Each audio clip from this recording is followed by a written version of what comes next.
So I just watched this video, right? And a Florida congresswoman was speaking. And she said this is a dawn of a new era. We're about to bring truth to the light. But I said my truth about that truth is the real truth is not known. Because the real facts were never written down. Even the people who did the reporting was not always honest people.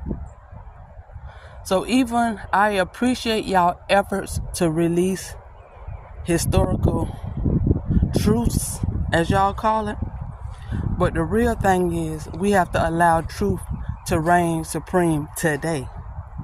We can't go back and change what happened to JFK and Martin Luther King because we'll never know the truth because the people who are really behind it are operating in a form of secrecy even still. So we can't go backwards looking for historical truths. What we have to look at is, are we telling the truth about what's really going on today?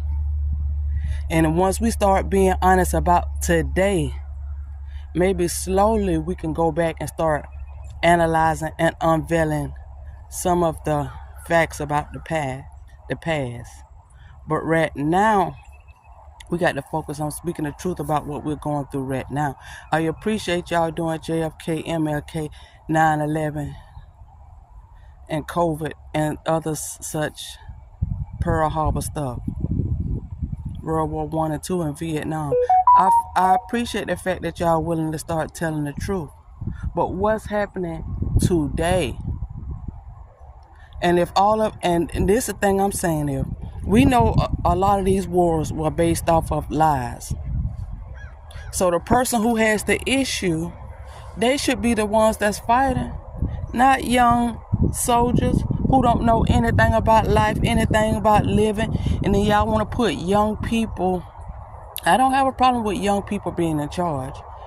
But if you haven't experienced life, you haven't ever paid a bill on your own, you haven't been out, you haven't dealt with relationships, you always been under your parents' wing, how can you lead a nation?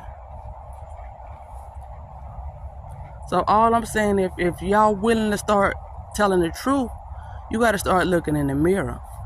We got to start with Michael Jackson. Let's start with Michael Jackson and not the Beatles. And not John Lennon. Let's start with Michael Jackson. How about that? Y'all want to talk about Michael Jackson? And he was a pedophile. But was he at the Epstein Island? Was Michael Jackson on the P. Diddy list? Was Michael Jackson on the list? Was he? What that mean?